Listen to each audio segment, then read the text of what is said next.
You're in an important meeting, total silence, and suddenly your nose starts to vibrate. The sneeze is coming. You know it's going to be epic, but nope. You press your lips, close your eyes, and do that weird thing where you try to hold it in, like you're clenching for dear life. And all that comes out is a tiny, tortured grunt, as if you could outsmart biology with willpower. And for a second, it feels like it worked, but it didn't. What you just did was play Russian roulette with your respiratory system. One holding in a sneeze.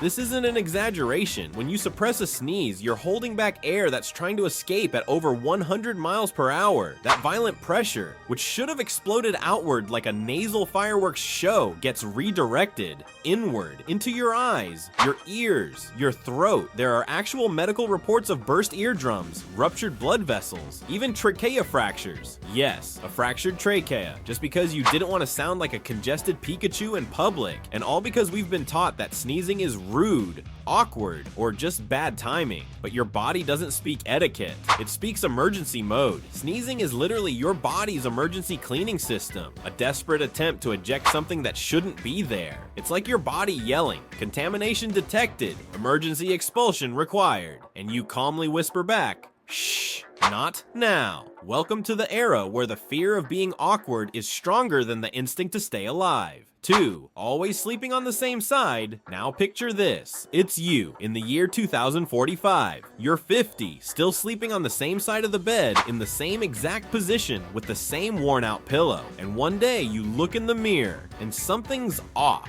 Why does one side of your face look slightly melted? Sleeping on the same side might seem harmless, but your head has bones, muscles, and skin, and night after night, that pressure starts to subtly deform the soft tissues. It's called acquired postural asymmetry, and yes, it's a thing, and it's not just about looks. Sleeping on one side can affect lymphatic drainage, deepen wrinkles on that side, and even mess with your bite if you clench your jaw without realizing. Your pillow doesn't hate you, but if you've used it as a face-crushing hydraulic press for years, don't expect miracles.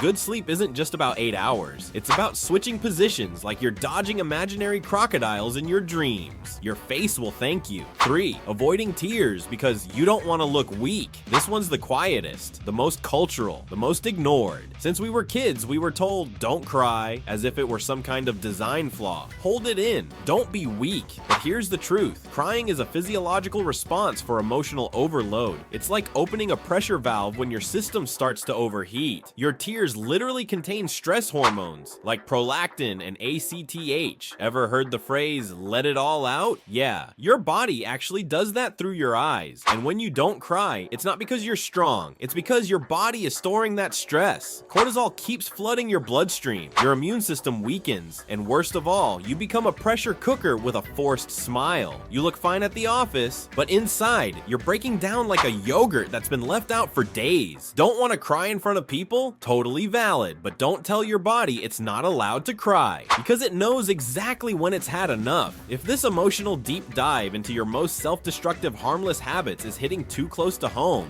subscribe, leave a like, and smash that bell. This channel doesn't judge you for crying, sneezing, or sleeping like a folded tortilla, but we do tell you the truth. 4. Drinking sugar-free drinks all day. Artificial sweeteners aren't evil, but they're not as innocent as they look. Your brain has spent millions of years learning that sweet taste equals energy. So when it tastes sweetness, it expects real calories, but they don't arrive, so your body gets confused. Insulin levels go off, gut bacteria get affected, and in many cases, your appetite goes up because your body is trying to make up for what never came. It's like someone yelling, "Party time," and then no one shows up, but you already cleaned the house, hung up the lights, and bought ice. Now your body is just standing there in chemical disappointment. Some studies even show that too many sweeteners can mess with your taste buds. Fruit starts tasting bland. Normal sugar isn't enough anymore. You crave sweetness like your taste buds have ADHD. And if you're replacing water with these drinks, forget it. Your pee probably smells like a science experiment. It's okay to have them once in a while, but living off them? That's like building a house out of air.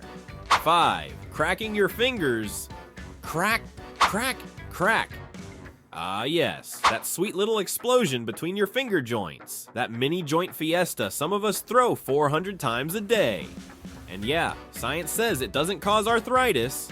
Sorry, Grandma, but that doesn't mean it's risk-free. Each time you crack a finger, you're popping tiny bubbles in the synovial fluid. It doesn't hurt. It doesn't do damage at first. But if you do it too often, too hard, and for years, yes, you, the one who cracks your neck like a glow stick, you can end up with tiny ligament injuries, inflammation, reduced grip strength, or even unwanted hyperflexibility. It's like your body's saying, again with this nonsense, and you're like, shh.